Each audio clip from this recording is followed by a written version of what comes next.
Hey, this is Scott. I'm out walking in nature. I am somewhere in the North Bay, California, and I am recording a brief Saturday service for Patreon. Um, I wanted to talk a little bit about a couple of things that have been on my mind. So while I'm here moving my lungs and I'm moving my body and I'm looking at nature, I start to see some of my friends that I know. I see goose. Goose is everywhere. It's that season. They're flying in. They're finding lakes. They're finding rivers. They're finding ponds. And that energy is really talking to me because it is a big part of what I do. There's little squirrels over there who are having a heyday. And just hearing that call and listening for what it feels. So there's no cards today. I didn't bring cards for this trip, and I didn't bring cards for this Saturday service. I just wanted to talk about two words that have been coming up for me, and what they might mean for you. So I invite you to consider what those are, and they are grief and curiosity. So if some of you know, last year we lost our best girl, Trixie. She passed away in May. Her greater feast day is coming. Then shortly after that, we started to have some other problems in the home front and some medical problems that became critical. And then that expanded into my family. And then, one of my parents had a stroke, and then he passed away. That was my father. And this just started a domino effect of things in which I started to reevaluate a lot of things in my life and ask myself, where am I at? What am I doing? And where am I going? So in and throughout all of this, I'm going to pause occasionally because there's people riding motorcycles around me now. There was a lot of grief, obviously. And what is grief? Grief is love for something that no longer has a container, right? And so we're looking for this place to put our feelings for someone or something that's no longer there. In the case of me, it was 3-4 different things. It was a lot of different things, 5 different things, in fact. I said it was all my peas. I lost my peas at the time. So to work with that, to work with what I was feeling, I did a lot of different creative exercises and meditation, just really honoring what I feel and sitting with what I feel. And not letting it cripple me, not letting it, collapse what I was doing, but rather be part of the composition of who I am and what I'm doing. So I did a lot of meditation, working with my heart center, just feeling the feelings in my body and just taking each step forward, going one step at a time to find the right place and the right time of where I wanted to be. This is where the curiosity aspect came in, because feeling grief is one thing, and that's just something that you do, like this, that's this life, and this is what happens, and this is where we're at, and grief happens. And you feel it or you don't. And I think in the end, you end up feeling it anyways, because it comes out in a different way. But the curiosity came through in wondering about not just what was next, but what it was that I was experiencing in the loss of a parent, and experiencing the loss of a home, and experiencing the loss of all sorts of things. My livelihood, my vitality was gone. What was next? And I could have lived in fear. I could have lived in loss. I could have lived in a dark place, or I could have started to look for what was next. I could have looked for my star in the dark. And that's what I did. And I got a camera from my dad, and I started to take photographs of just whatever opened up to me. Whatever's there, that's what I started to take photographs of. Getting a place to lean here. So this started a different dialogue. This started a dialogue with my feeling self. Because when we tap into curiosity, we're really tapping into a sort of primal childhood self. We're tapping into the part of us that came into the world with wonder and curiosity. I started to look at things and say, what is that? What does it mean to me? Who am I with it? What does it do? And all of those sorts of things. I think when we see grief, we just go like, it's just, we have to feel the feelings. And yes, we have to feel the feelings. And also we have to feel what we do with those feelings, where we go with those feelings, to understand not just that we have the loss, because grief is not just about the loss. Grief is about the love. And we find it through the feelings of the loss, but also what we do next with it. Like, where do we go with it, right? I said goose in the beginning, because we had the goose were flying into this moment, into this recording. Goose for me is really about a lot of things. It's about community and family. It's about the nurturing qualities of the goose. It's also fiercely protective. She has powerful beak and wings. She has powerful, they're very powerful protectors of each other, and they're goslings. And they have that bird sense of homing. They know when to fly and where to fly. They fly in unison together, so there's a cooperative element to what they're doing. It's a very powerful symbol. It's a very beautiful creature, and it's very close to my heart. I consider it one of my primary animals that I work with. So I honoring that energy, honoring what it means for me. I really nurtured myself. I was really protective with myself. I started to see who was flying with me, right? Like who's in formation, right? With my goose step that's a bad word. I don't want to say it that way. With my goose flight at this moment, like who's flying with me, at this point. And, it wasn't who I expected. There were a couple of people I was like, yeah, of course you're going to be here. Right. There was 3 people in particular. I was like, yeah, I'm glad I knew you were going to be here, and you are here. And then for the rest, it was different. It was a mixed bag. It was like, I thought you would be here, but you're not. Wow, you actually made this about yourself. You took this very personally, and you went about you. And then there was other people I was like, oh, I love you. Like I didn't know that we were that close. I don't feel like we were, but we had closeness. And here you are, right? Here you are part of this. So that was all that goose energy coming through for me. But grief and curiosity, that's where I was going with this, grief and curiosity. So through the exploration of grief, that's where curiosity arose, and that's where I got the camera, among other things. I went back to some old things that I used to do, like chalk and paper and all that sort of stuff, just to see what would come of it. But the curiosity started to take photographs, and then the photographs had the conversation, and I mentioned that before. And the conversation really was just, what is this thing here, and how does it match with what I'm feeling, and what does that mean?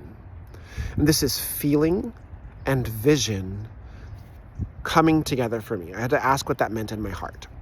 These are components of a whole, right? These are components of a whole, because there's our feeling self, the one that has the fear, the desire for love, the need, the impetus, the animal instincts, all of this lower self kind of things. I like to say is lower self, we might say like lower self in psychology, but in Magic Temple of Witchcraft too, we have an embodiment of this that we work with in degrees.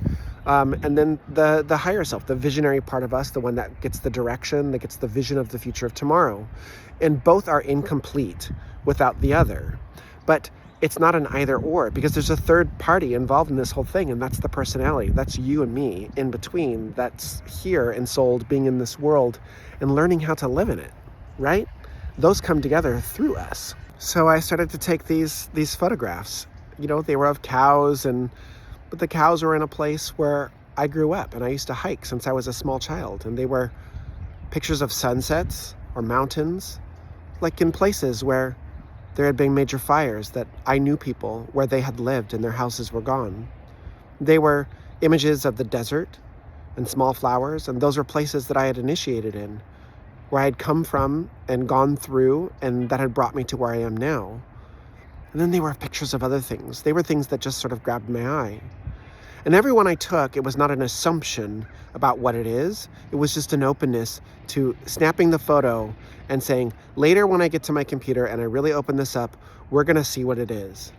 And I started to notice the light in the pattern of all things. And this is important because the light is part of the visionary experience, and the pattern is part of the world experience of the deep self. So the light comes through, that higher self comes through, the vision comes through, the higher mind speaks to us in these light, right? In this consciousness, in this vibration, however you want to see it. This upper stuff, the way that we get the guiding force in our life.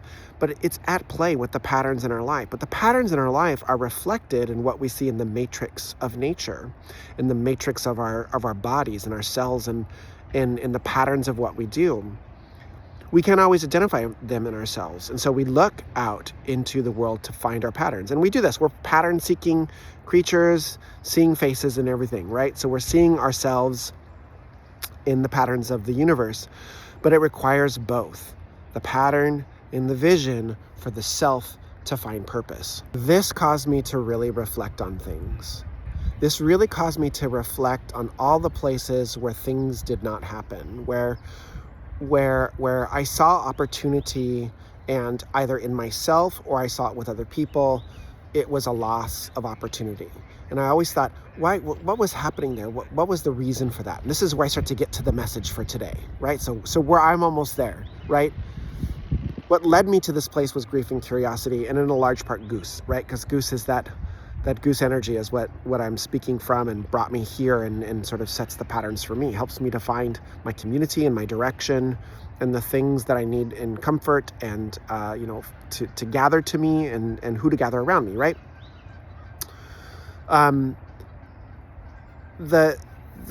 I looked at these opportunities. I was like, oh, these were all missed opportunities. So-and-so in this state and so-and-so at that place. And then down there, my friend who was running the shop and owned this place, and all of these sorts of things. And all of the conversations we had about, let's do this thing. And it was always kicked down the road, right? And I know it wasn't just me, right? It was with lots of people. It was always kicked down the road because they needed to do a renovation, because they were worried about these blah, blah, blah, because they wanted to get such and such into the right place and all these sorts of things. All of those aren't the vision. Those are not the vision. All of that fear and hesitation were patterns of the old. They were the old things, the way things had been done, that had brought them to the place that they were at, where they weren't going any further. And I recognize that. I recognize that in myself. I had those patterns. I see those patterns now. But they were missed opportunities. And then later, those businesses failed. Those places went away. Those opportunities, when they were there, weren't taken, and now they couldn't be had. And not only were they missed opportunities, and I'm not saying it's like, oh, you missed out because we didn't talk. It wasn't just about me. It was with lots of people. I saw this happening, multiple practitioners or, teachers and things. It wasn't just a missed opportunity between that space and the person, right? It was the missed opportunity of the growth of that vision into a new pattern. And it was a missed opportunity for all the people who are going to show up. There was a goose just flying over me. There was a missed opportunity of all the people who are going to show up and participate in that pattern, and in turn contribute to it as well. The personality has the choice. We, the soul that's here, has the choice. We, the soul that's learning here, have the choice. Do you participate in the patterns of what was? We got a squirrel friend over there. Do we participate in the patterns of what was? And the shadows of the fears of what we think might be, because we're going to lose this if we don't fix this thing, or whatever it is that we think we're going to do? Or do we participate in the vision of tomorrow? And I apologize, there's an emergency happening right here. Let's all think a positive thought and send it that direction. No time, no space, all is one, and let healing, protection, and peace go that direction for whoever's involved in that. And may they be well, and all people and all parties involved be well. When we don't participate in the vision, and instead we participate in the fear, and the doubt, and the shadow of the thing that we fear might happen, that's what we're manifesting. And we're only manifesting one part of the equation. So we participate in only the shadow of the fear of the patterns. We take all of that light vibration that people celebrate as part of the spiritual experience, but it's only one half of it, or one portion of it. And we draw it into these old patterns and we repeat them, right? Sounds like karma, right? When we only participate in the vision and the high and the energy of the above, and we don't pay attention to the patterns below, we actually may very well feed those patterns because we're keeping them in the subconscious. The energy just goes down there and they also repeat. So either way, they repeat, because you can't go up and high and escape the patterns, right? And you can't go down and repeat the patterns. They're just going to repeat either way. We have to be creative with the new patterns. This came up in readings last week or the week before, I can't remember. One of the two about this sort of like, we have to see the new patterns, and I'm noticing this on repeat. So I like to thread these together. This is an important one. What is happening now may look and feel like the same thing, and it is, and it is not. It is only the same thing if we go back into it with the same mindset, with the same reactions, and just do it all over again, right? It's only the same if we let it be the same. It's only that new pattern when we lack vision. We have to understand, what is it that we hope? More than that, what is it that we desire, and how do hope and desire come together? What are they forging in our visionary minds and in our hearts about what we'd like to see tomorrow. What do we want to love up? Where is the love in that? Because it's not just about the knowledge of what it is and the power to do it, but also the love energy to make it happen. Without love, we cannot see a new vision. It's incomplete. We start to get those responses like, oh, I've seen that before. Oh, I've done that before. Oh, I know what's going to happen because blah, blah, blah, the fill in the blank, and that's the state of the world, and that's the state of the whatever it is. All of those are agreements with a pattern that's already in place, and they are not the vision of tomorrow. It doesn't mean that when we have a vision of tomorrow that we forget what may have been systemically there or patternedly there for ourselves, but it's saying that we're not centering ourselves in a place where we're still going to act as if that's the reality of things, because it's not the reality. It's only the reality because you continue to agree with it. We need that curiosity. We need that understanding that it's more than just one thing. It's more than just one way. It's more than just one pattern. We're big on saying we need to see a system come down or things need to change and all those sorts of things, but we don't have enough volume. There's not enough amplitude about what's tomorrow, what's next, what comes after, and how we get to that space. So this week, I ask you to consider, where's Goose in your life? What does that energy mean for you? I'm not asking you to love geese and just think of geese as only material things. I'm trying to get you to think about it as a metaphor or as a spiritual concept, right? Too often we get bogged down on the material literalism of spirituality and You need metaphor in order to really understand magic. You need to understand the invisible. You need to understand the layers of it, because it's not just the physical. That is the most important place, in my opinion. But it's not just that. You have to be able to understand the implication, the subtle, the layers. So what is Goose? Is that a point which is driving you somewhere, which is helping you to find your way back, which is helping energies that are not yours go the direction that they need to go? Is it a protective energy? If it is a protective energy, I just want to remind you that if it is that warrior energy coming through you, the medicine of the warrior is playfulness. And you need that playfulness, that childlike playfulness, a good belly laugh.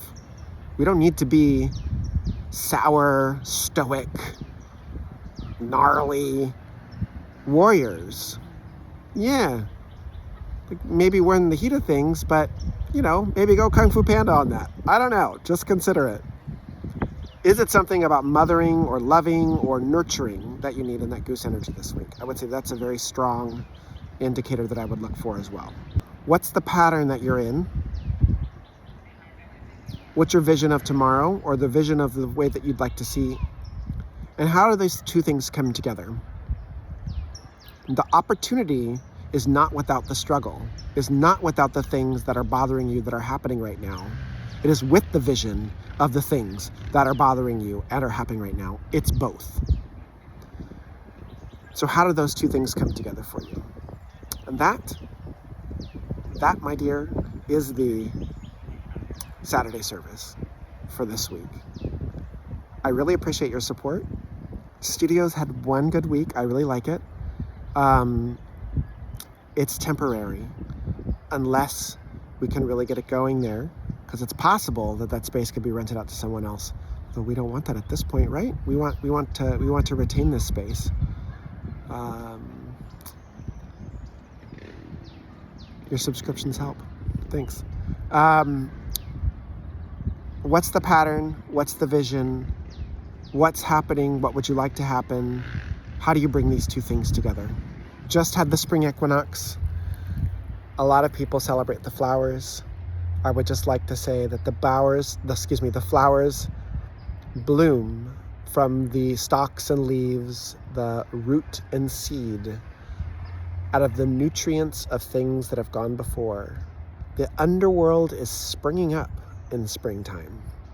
This is the deep flowering before our eyes, patterning colors and shapes like the stars above us. Nature is reminding us of those patterns. Look up, look down, look around, find your heart, and follow. Blessed be, blessed be, blessed be. Scott Smith, you know how to find me, starandstonellc.com or at patreon.com/ScottKSmith. Using those funds to pay for this space. So thanks a lot. Bye-bye.